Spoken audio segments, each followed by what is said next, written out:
Allô, moi c'est Geneviève, je suis une adulte qui bégaie et candidate au doctorat en sciences de l'orthophonie.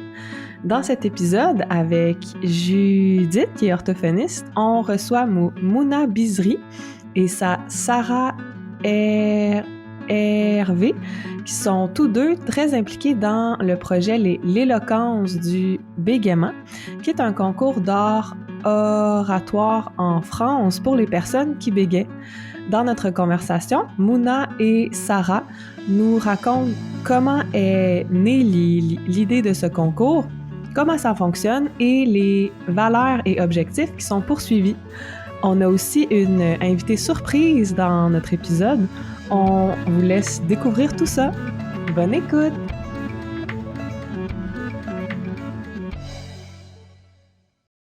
Allô Judith!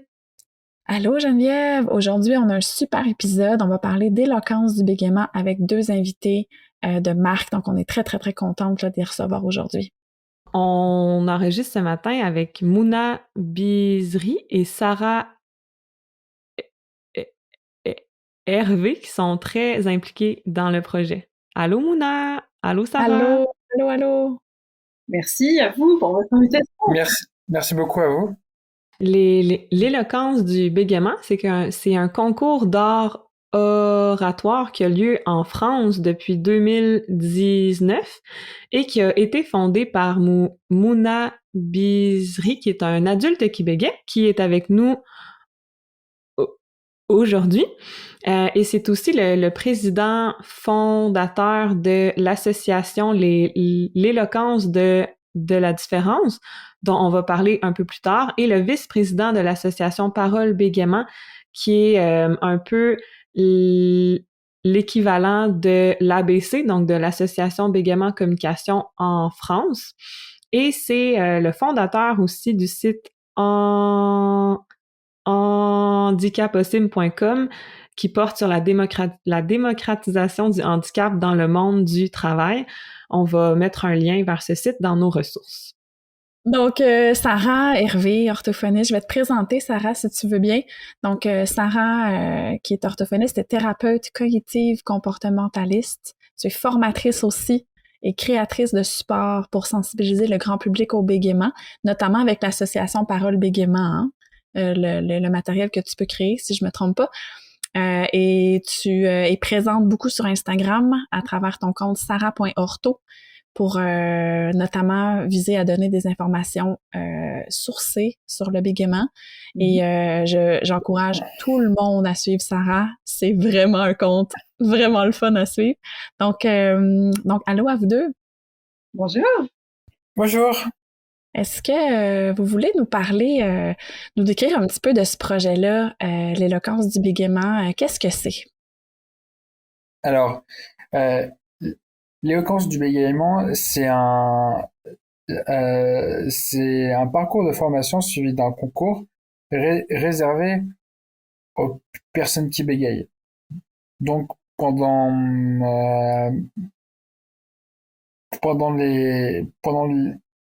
pendant 3 week-ends, nos candidats, à Paris, il y en a une trentaine, et dans d'autres grandes villes comme Lyon et Nantes, on a une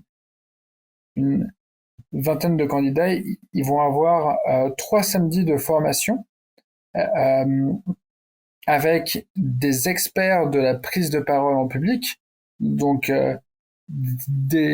des avocats, mais aussi des orthophonistes et des anciens candidats qui ont participé au concours. Le but, c'est que ce soit très varié, mais aussi qu'on s'ouvre à l'extérieur et qu'on ne soit pas uniquement dans le monde du bégaiement. Donc, une fois qu'on en aura eu ces 18 heures de formation, ensuite, il y a la phase de qualification.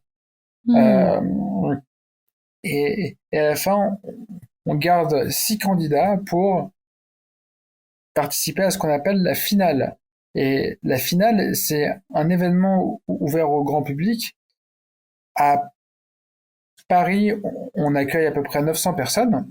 ce qui en fait, je crois, l'un des plus grands événements autour du bégaiement, voire le plus grand dans le monde. Et ce qui est intéressant, en fait, c'est que c'est ouvert au grand public. Donc, on a plein de personnes qui connaissent pas forcément le bégaiement ou qui sont intéressées par le concept, qui viennent. Et donc, ça nous permet de sensibiliser massivement, mais aussi de se solliciter des ministres, les pouvoirs publics, les médias. Donc, ça permet vraiment de faire pas mal et de sensibilisation. Et ce qui est intéressant, c'est qu'on travaille vraiment conjointement entre orthophonistes, personnes qui bégayent et alliés à la cause. Ça veut dire qu'il y a des personnes qui ne sont ni bègues, ni orthophonistes ou étudiants en orthophonie et qui vont s'investir dans le projet parce que ça leur parle. Et donc, ça permet aussi, en gros, d'ouvrir le monde du bégaiement à d'autres personnes. Je vais laisser la main à Sarah pour développer la collaboration entre bègues et orthophonistes au sein du projet et aussi comment est-ce qu'on coach. Ouais, parce que vous êtes les participantes sont supportés, il y a une équipe, c'est vraiment un projet d'envergure, si on dirait là, il y a une grosse équipe quand même là-dedans. Oui, on est toute une équipe à coacher. Alors comme disait Mouna, orthophoniste, étudiante en orthophonie et anciens candidats qui donc ont participé aux éditions précédentes. Parfois aussi des étudiants de l'université qui nous hébergent. Et effectivement, on se complète tous. Il n'y a pas là-dedans, il n'y a pas de hiérarchie. On est tous, alors on assiste tous aux masterclass, aux 3 masterclass, 3 samedis de masterclass de départ. Ouais, c'est ça, c'est les samedis, hein. Ouais. Oui. Donc en 3 samedis, il y a 6 masterclass en réalité. On y assiste tous en tant que coach, parce qu'il faut aussi se former, évidemment. Et puis, on a toute une charte, une ligne un peu de conduite, on va dire, pour avoir tous la bonne attitude en tant que coach et avoir une cohérence. Et puis ensuite, voilà, chacun va apporter quelque chose selon le bagage qu'il a. Par exemple, les anciens candidats qui sont passés par là, évidemment, vont être de précieux conseils. Et puis, nous, en tant qu'orthophonistes, de façon plus spécifique, on va pas être dans le soin, hein, on va pas ici essayer du tout de toucher à la fluidité des candidats, parce qu'ils sont pas là pour ça, en fait. On n'est pas du tout là dans une démarche et donc, on va être là pour vraiment essayer d'amener le candidat, justement, à être lui-même. Même en présence bien sûr de ses peurs, hein, donc c'est un peu ce qu'on fait nous dans notre métier, bien sûr, mais là sans qu'il y ait d'attente par rapport à la fluidité.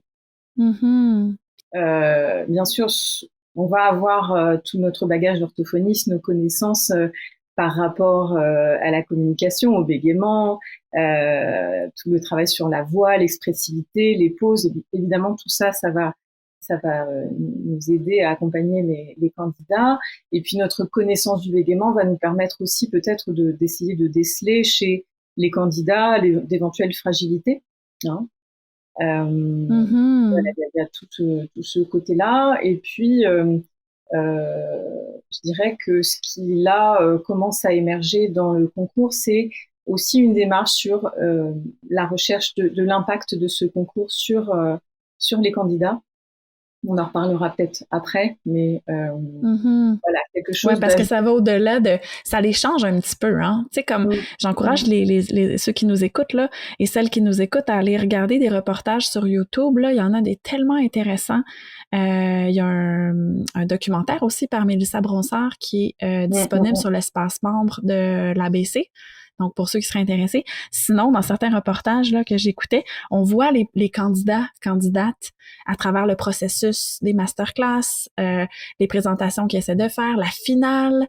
Et là, j'ai Samira qui me vient en tête, donc qui a participé récemment, en fait, hein, c'est la dernière... Ouais, c'est la finaliste de l'édition 2021, Samira? C'est ça, c'est la lauréate, ouais. Ouais. Ouais, c'est ça. Puis c'est magnifique parce que tu sais, on la voit à la finale, c'est au Théâtre Bobino à Paris.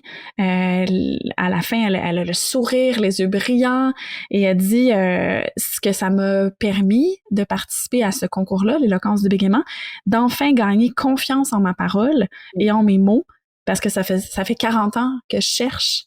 Et là, j'y suis. Donc, c'est magnifique de voir ça, puis de voir la motivation des candidats, de dire, ben ça me stressait, mais j'avais envie d'y aller, j'avais envie de réussir, d'essayer ce défi-là, tu sais. Puis on voit un petit peu les coachs, on voit certaines orthophonistes. Donc, l'équipe d'orthophonistes, il y a Emeline Rock, c'est bien ça? Donc, il y a toi aussi, Sarah. Sur la voix, d'ailleurs. Et qui accompagne en tant que coach, oui. Il y a Isabelle et Nicolas qui ont participé beaucoup depuis le début, hein, et puis Ourdia et d'autres orthos qui nous rejoignent. Mm-hmm. On sait que pour les personnes qui bégayent, puis pour toute personne, en fait, que la peur de parler en public, c'est une des plus grandes peurs, là.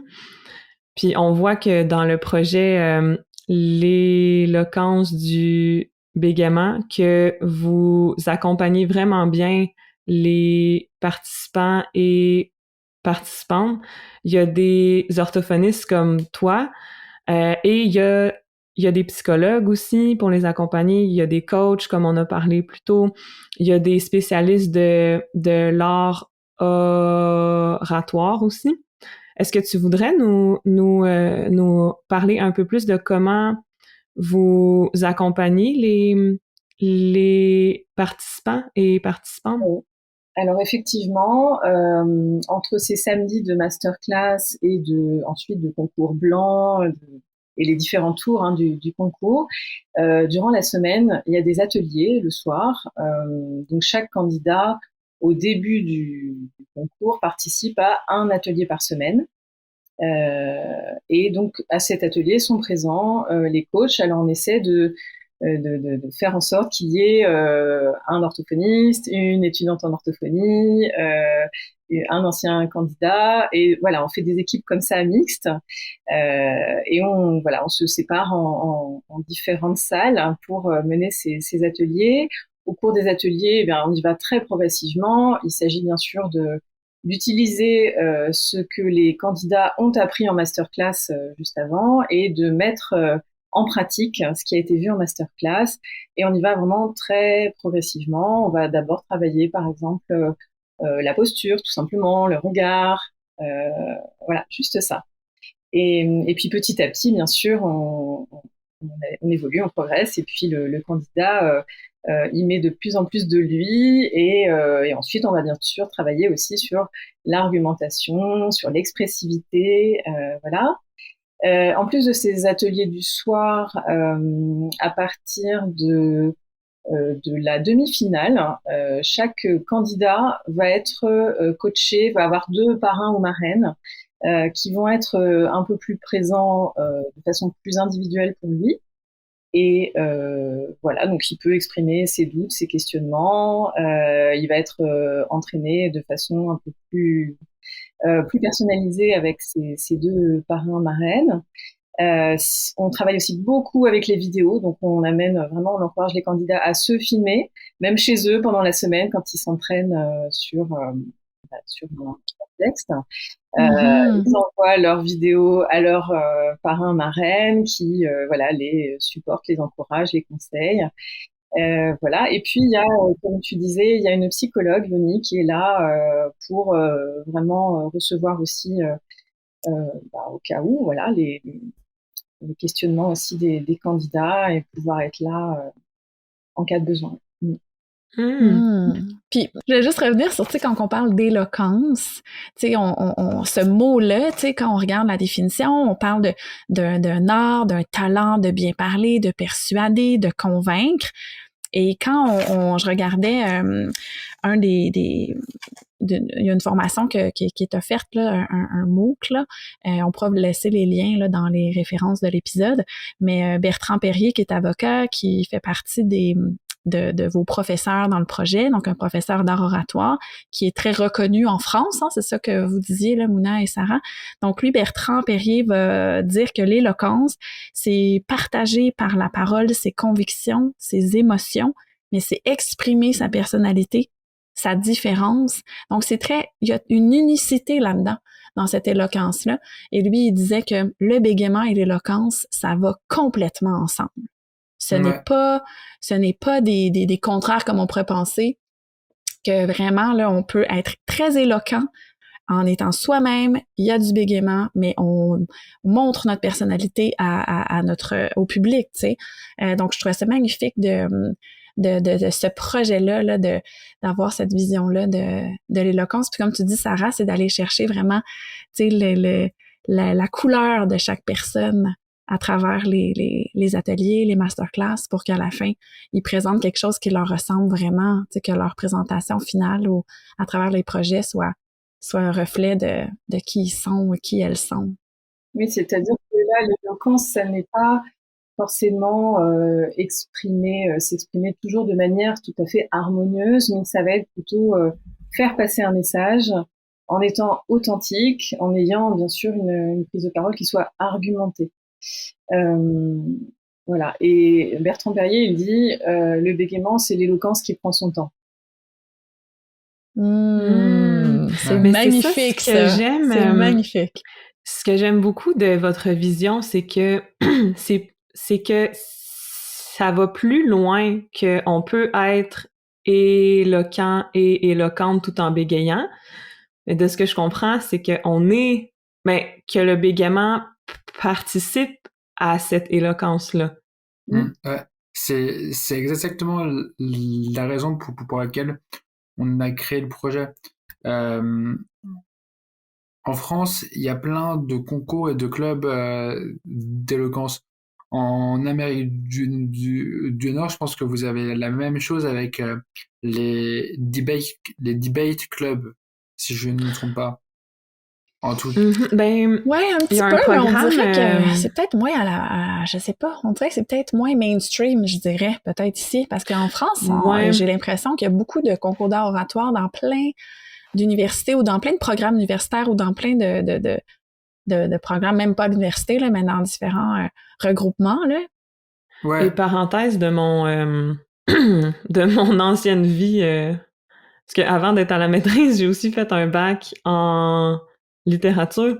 Peut-être qu'on gardera pas ça dans notre épisode, mais ça me fait penser qu'en France, que la tradition littéraire, ça inclut beaucoup d'art oratoire, de débat, tout ça. Fait que je pense que c'est plus dans la culture française que nord-américaine, peut-être. Mais bon, c'est une parenthèse. Ouais. Mais je pense que oui aussi. Mais je pense que oui. Mais en tout cas, mais bref, ouais. Donc là, Mouna, t'avais participé, toi, à un concours d'éloquence en 2014, c'est ça, hein? Ouais. Mais c'est de là qu'est venue l'idée. Et ce que je veux dire par là, c'est que quand on voit les grands orateurs, que ce soit les avocats, les présidents, en fait, ça met de la pression quand on prend la prise de la parole, quand on prend la parole en public, parce que on se dit qu'il faut que tout soit parfait.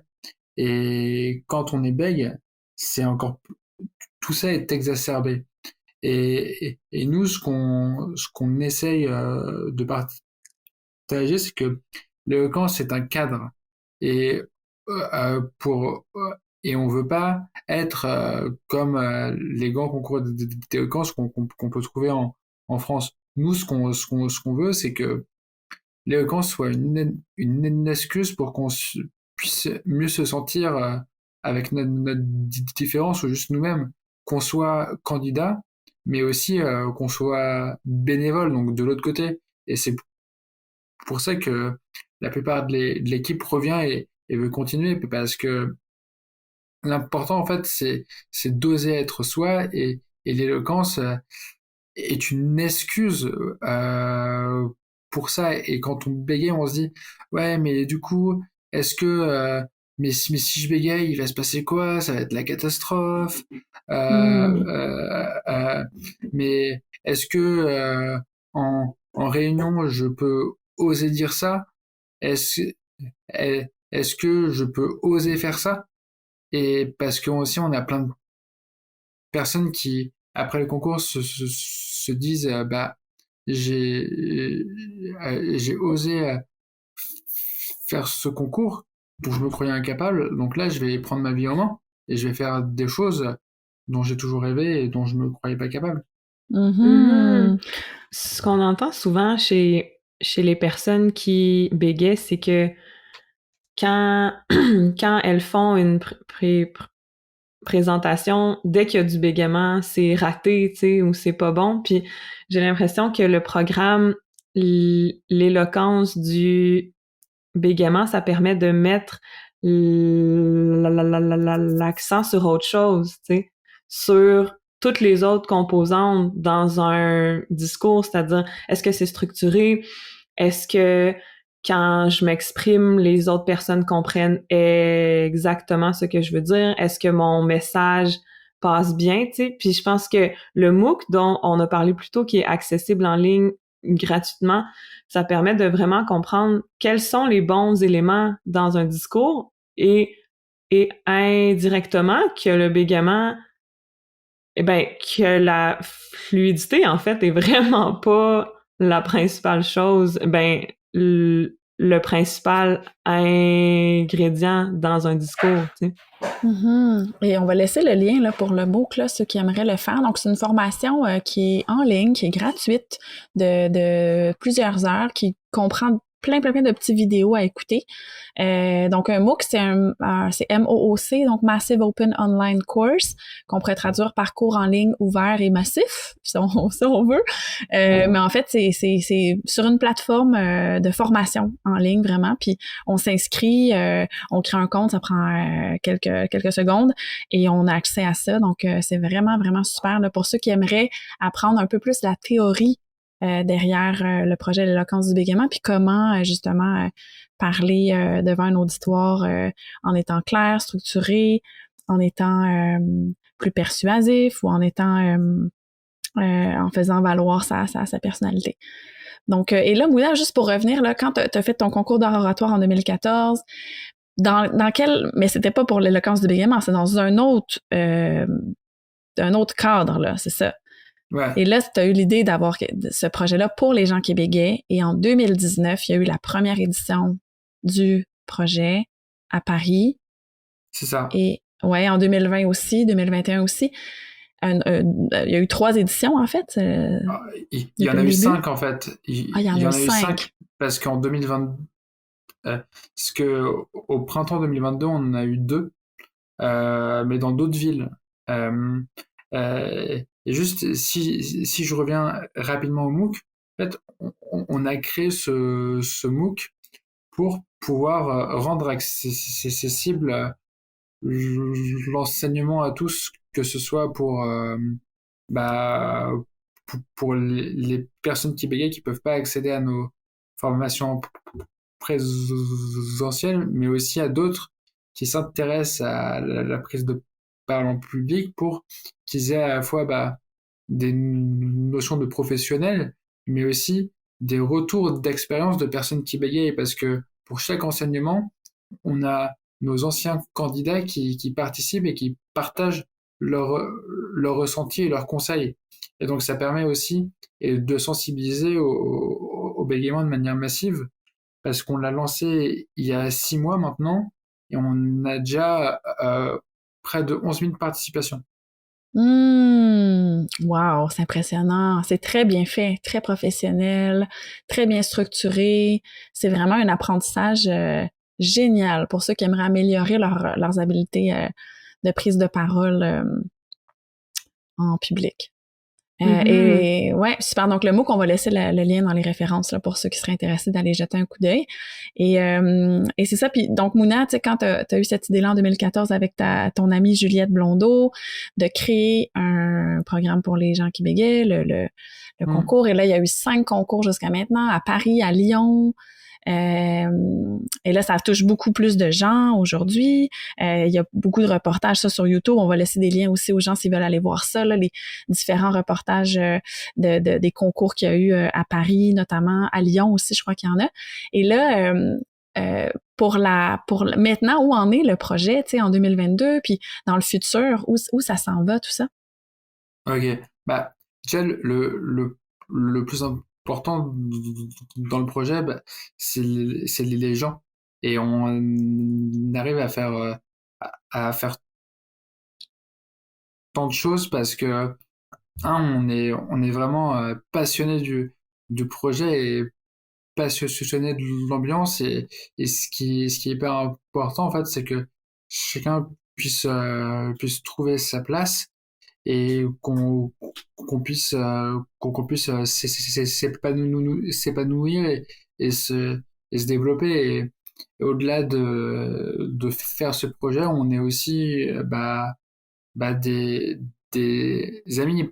Par exemple, le MOOC, ça aurait pas pu se faire sans Damien qui a passé des heures et des heures. Et le concours en région, on a sollicité pas mal de personnes en local qui l'ont monté à Nantes. Ils ont monté ils ont monté le projet en en un mois et demi. Un mois et demi. C'est hyper rapide. Et, et en fait, c'est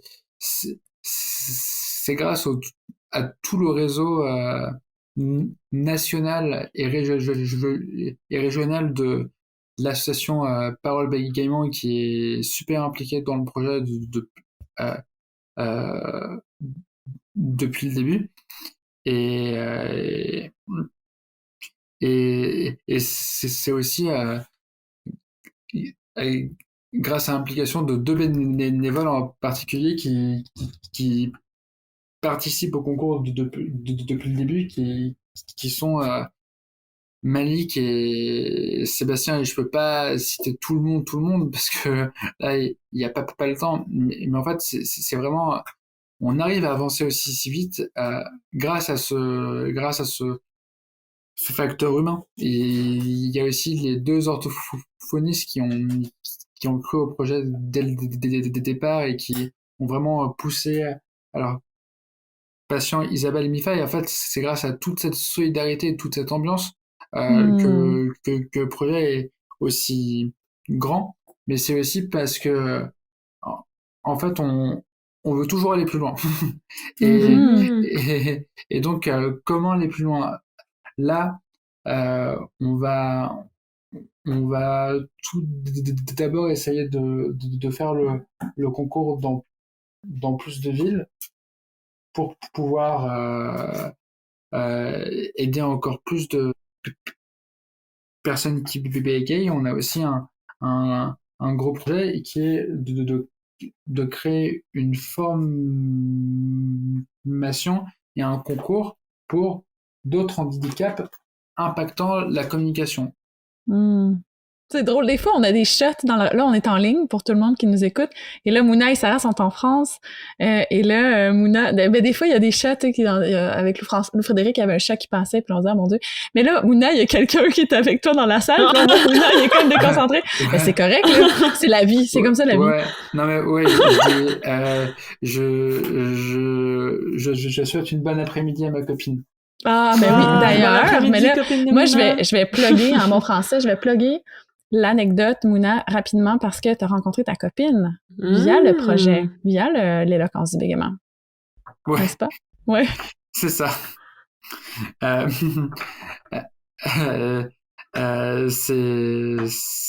C'est exactement ça, ouais. Et elle fait aussi partie du projet et de l'équipe de l'association. Mais après nous dire bonjour, honnêtement, après venir nous dire bonjour, es-tu parti? Euh, Ben, elle pourrait dire bonjour. Mathilde, on te demande, est-ce que tu veux dire bonjour au podcast? Mais non. Si. Ben oui, Bonjour. allô? Bonjour Mathilde! Bonjour. Ah, Bonjour. je suis tellement Enchantée! contente de vous rencontrer. Ouais, en fait, Mathilde adore Je suis un podcast et c'est l'une des premières Françaises à avoir découvert le podcast et à l'avoir partagé. Ah, Eh! merci! Wow, Merci, oui, Mathilde! mais merci beaucoup. Comment t'en es venue à participer à l'éloquence du bégaiement? Vas-y, raconte. Alors, c'est une longue histoire. Tout a commencé quand Mouna cherchait un petit peu de main-d'œuvre auprès de l'école des étudiantes en orthophonie de Paris. Et donc, à cette époque-là, j'étais en première année et j'étais à l'association de l'école. Et donc, c'est moi qui ai eu le plaisir de recevoir ton mail, Mouna, avec ma binôme Apolline. Et, euh, et donc, on avait plein de projets à ce moment-là. On n'avait pas trop le temps pour, pour aider. Et au final, il y a 2 autres personnes qui se sont dévouées et qui sont allées voir ce que c'était que cette éloquence du bégaiement un peu particulière et qui sont revenus en disant que c'était absolument génial et qu'il fallait trop on aille jeter un œil aussi et j'ai bien fait parce que j'en ai jeté un puis 2 et après j'ai jeté en entier dedans. Et il y a deux trucs qui sont assez drôles. T'as pas dit que pour que tu puisses venir et pour qu'on puisse travailler avec ton asso, j'ai beaucoup insisté. T'as pris les formes. Oui, faut savoir que Mouna, quand il veut quelque chose, il l'aura. Oui. C'est grâce à ça que l'éloquence du bégaiement et l'association maintenant va aussi loin. Ah! Ah! Ouais. Et l'autre truc assez drôle aussi, c'est que bah t'es venu aux entraînements le jour où le confinement a été annoncé. Donc en fait, le Juste à timing temps. était vraiment hyper short. Ouais. Le 13 mars 2020, genre. Exactement, c'est ça. C'est exactement ça. Fait que là, vous êtes rencontrés, c'est ça, via ça. Wow! Ouais.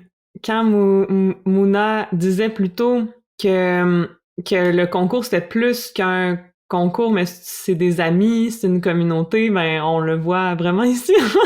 C'est ça, c'est même une Ah, c'est famille. beau. Mm. Ah, Eh, génial! mais merci beaucoup,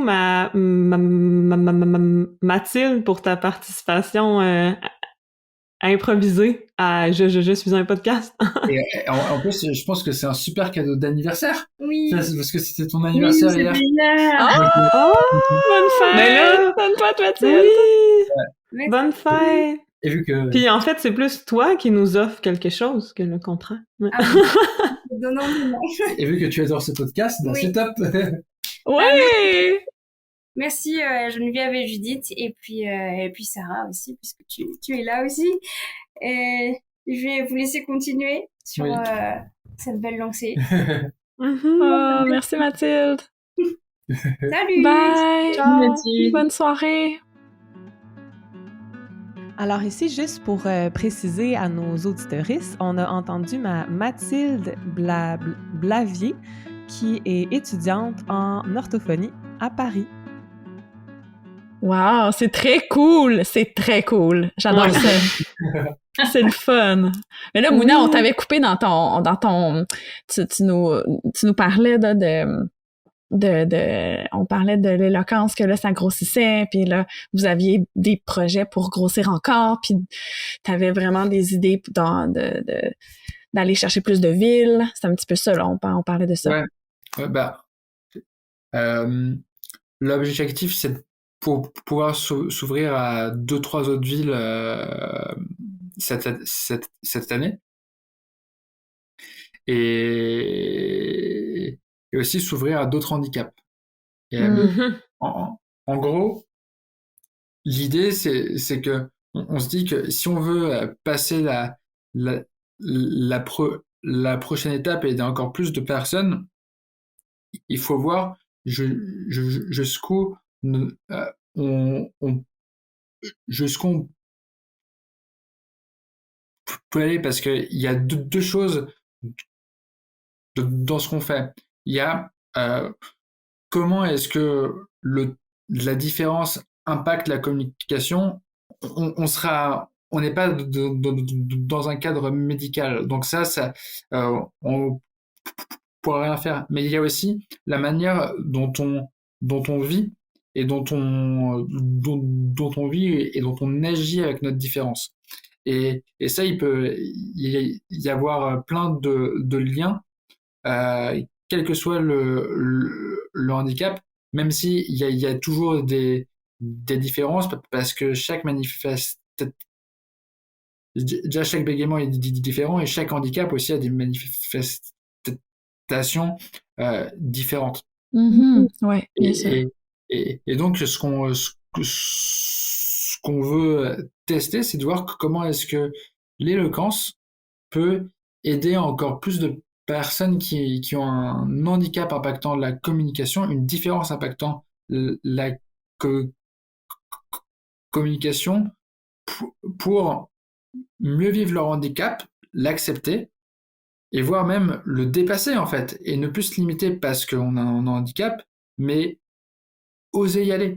Et j'ai un exemple. Je suis intervenu pour la Fédération française des personnes avec trisomie 21.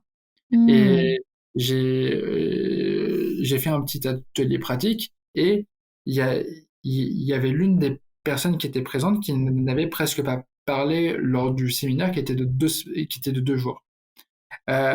J'ai fait un petit exercice, et, et, et il parlait de son métier de cuisinier qu'il adorait. Et ensuite, je lui ai demandé de l'exprimer avec des gestes. Donc il a continué à parler et le faire avec des gestes. Et en fait, il l'a tellement bien décrit avec des gestes qu'on avait l'impression d'être dans sa cuisine. Et tous les accompagnants qui étaient là, ils étaient bluffés. Ils se sont dit, mais en fait, on l'a jamais vu autant parler, alors que c'est juste des outils tout simples. J'ai dit 2 choses. J'ai dit, parle-moi de ce que t'aimes. Est-ce que tu peux le faire avec des gestes? Et, et, et l'idée, en fait, c'est bref, je me répète, vu que je suis une personne qui est bégaye, c'est normal. Ouais, et donc, on va garder tous les programmes qu'on a autour du bégaiement, et on va créer un nouveau programme multi-handicap. Mais le but aussi, c'est d'en faire un événement encore plus gros, où là, on en aurait plus d'1 millier, ou voire même, pourquoi pas, plus de 2 milliers de personnes. Wow! Et ce serait aussi un moyen, avec d'autres communautés, de pouvoir défendre encore plus nos idées, et faire avancer la société vers des valeurs qui sont plus égalitaires, et encore plus dans le respect de la différence. Dans l'inclusion, ouais, des différences humaines, ouais. Puis quand on parle juste rapidement, tu sais, d'autres troubles, disons, des différences au plan de la communication, ça pourrait être par exemple la trisomie 21, le TSA, trouble du spectre de l'autisme, l'aphasie, les troubles de langage acquis, par exemple, ce genre de différence-là. Et c'est exactement ça. Et dans un premier temps, on va se concentrer sur 4 différences. Les personnes sourdes qui oralisent, les personnes sourdes qui signent, donc c'est la surdité, mais en étant sourd, on peut communiquer différent. Les personnes avec trisomie 21, et les personnes avec autisme. Et donc, déjà, c'est un énorme chantier, et on se laisse pas mal de temps pour y arriver, et même en se laissant tout ce temps-là, on sait que ça va être un vrai défi. Et puis après, si on voit que ça marche, et qu'on y arrive, on pourra penser dans 1, 2 ou 3 ans à ouvrir à d'autres handicaps, à d'autres différences. Je trouve ça tellement beau parce que, ben, comme vous êtes au courant, là, c'est sûr que le bégaiement et les variations de la communication, comme on a parlé, là, ben, j'aime pas ça dire trouble, mais à défaut d'avoir un autre mot pour le moment, les troubles acquis du langage comme l'aphasie ou d'autres variations comme la surdité, c'est stigmatisé dans notre société. Puis ce que l'éloquence du bégaiement ou l'éloquence de la différence, c'est plus que pour apprendre à donner des bons discours ou des bonnes présentations, tu sais, c'est vraiment pour que la société puisse comprendre à quel point les gens qui présentent une variation de la communication sont une richesse aussi. En fait, moi, c'est ça qui m'a plu en tant qu'orthophoniste, hein, c'est que là, comme je disais tout à l'heure, on n'est pas dans une attente, dans un modèle médical du bégaiement, une attente de réparation, de retrouver une fluence. On est vraiment dans le modèle social à 100%. Et c'est ça qui est plaisant aussi quand on est orthophoniste, c'est qu'on est tous les jours, qu'on reçoit des attentes de la part de nos patients, de la part de parents. Il y a quelque chose dans l'éloquence du bégaiement qui est un peu de l'ordre des vacances pour une orthophoniste, parce qu'on arrive et enfin on peut aider la personne à être elle-même. Et ouais, c'est ça. Ouais, ça enlève un poids aussi de juste, on veut que la personne soit bien, qu'elle soit elle-même, qu'elle. C'est ça.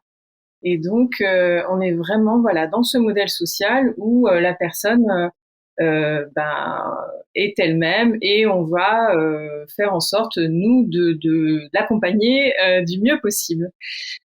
Et le but, c'est de voir jusqu'où on peut porter notre message de bienveillance pour expliquer au monde que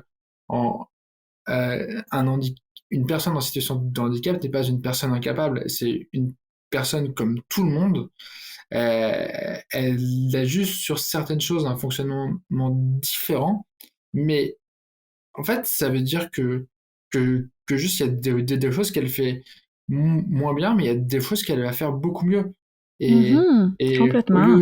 Au lieu de se concentrer sur ce qui marche pas, on va se concentrer sur ce qui marche, et on va permettre à tout le monde d'être fier de qui il est et de pouvoir s'épanouir dans sa vie. C'est pas grave si on est différent, au contraire, c'est cool, on s'ennuierait sinon.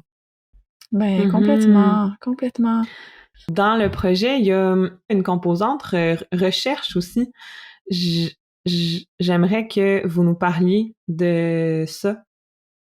Oui, en fait, depuis le début du concours, il y a toujours eu des questionnaires qui ont été proposés aux candidats avant et après concours pour voir un petit peu quel avait été l'impact du concours sur eux, sur leur vie.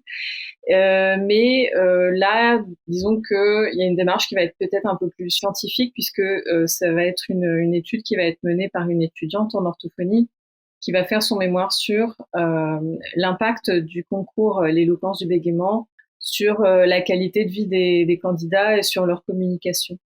Et donc, ça permettra d'objectiver peut-être un peu plus encore l'impact de ce concours, et puis en quoi on peut encore améliorer l'accompagnement des candidats, en quoi peut-être l'orthophonie classique peut s'inspirer de ce modèle social, et parce que c'est sûr qu'il y a des effets thérapeutiques, on le voit, il y a des vies qui changent. Il y a des témoignages qui sont assez nombreux. On parlait de Damien tout à l'heure. Damien, il a un bégaiement qui est plutôt masqué et il se destinait au métier d'archiviste. Et puis suite au concours, finalement, il a opté pour prof d'histoire.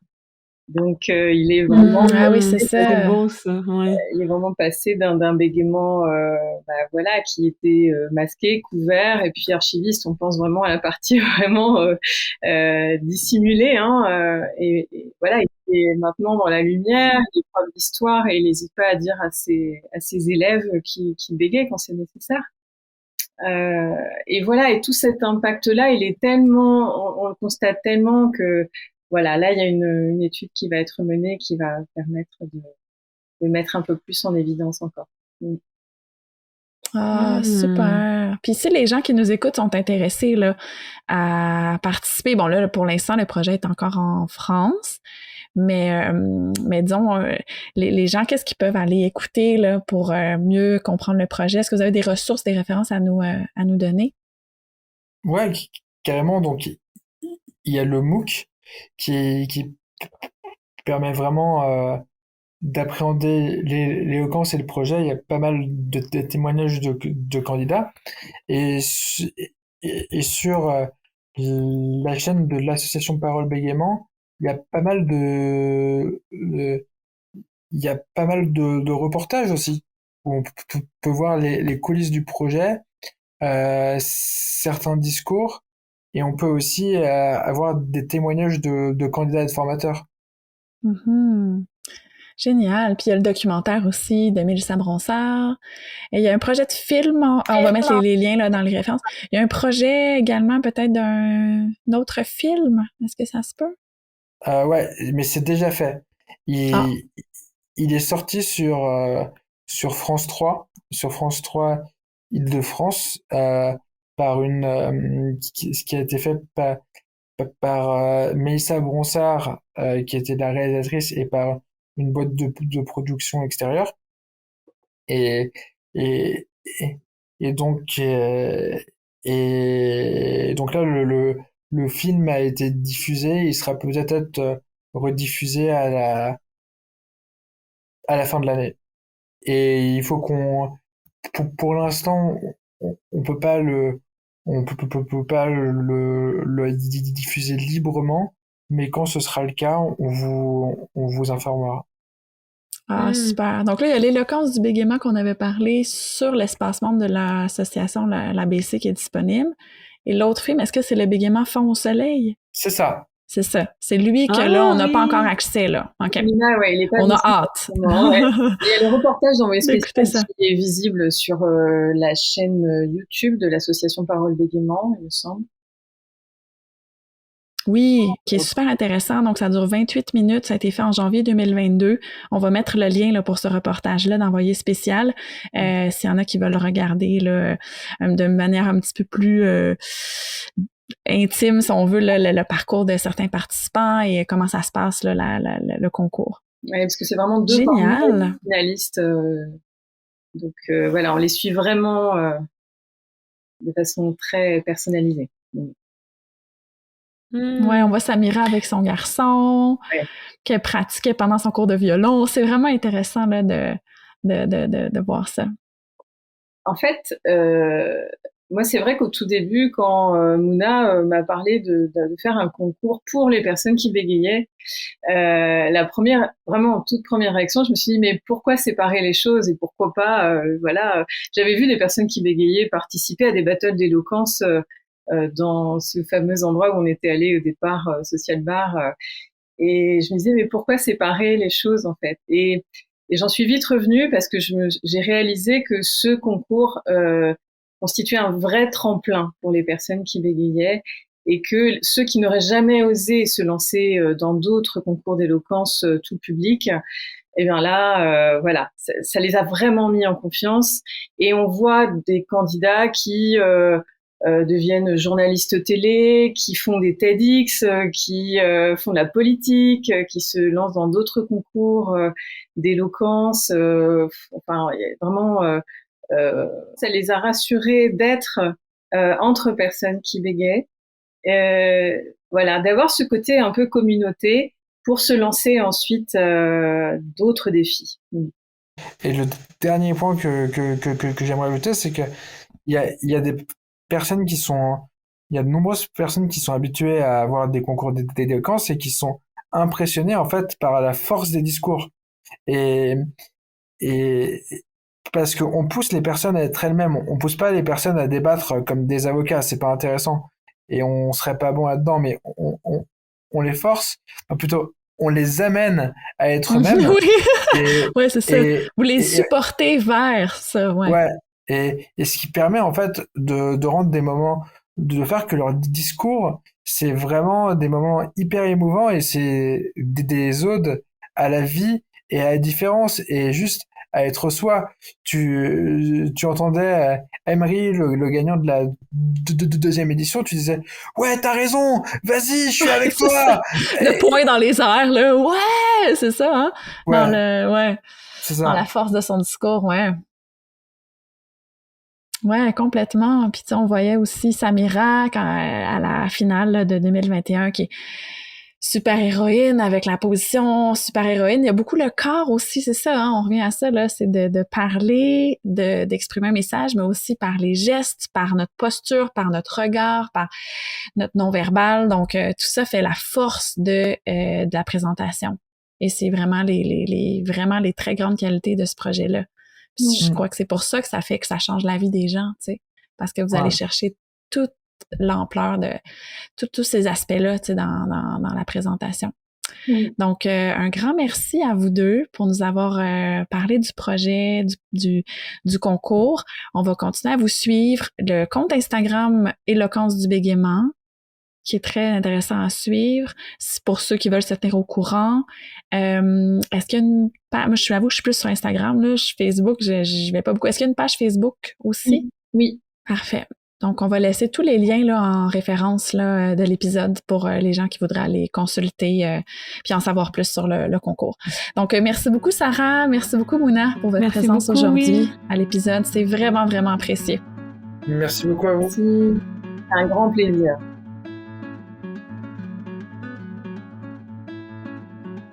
Salut, c'est encore nous.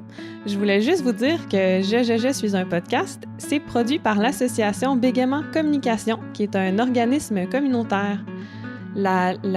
L'association Bégaiement Communication vise à soutenir les personnes qui bégayent pour favoriser leur épanouissement personnel, social et professionnel.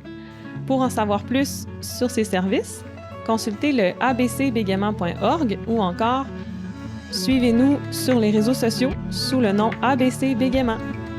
Bye!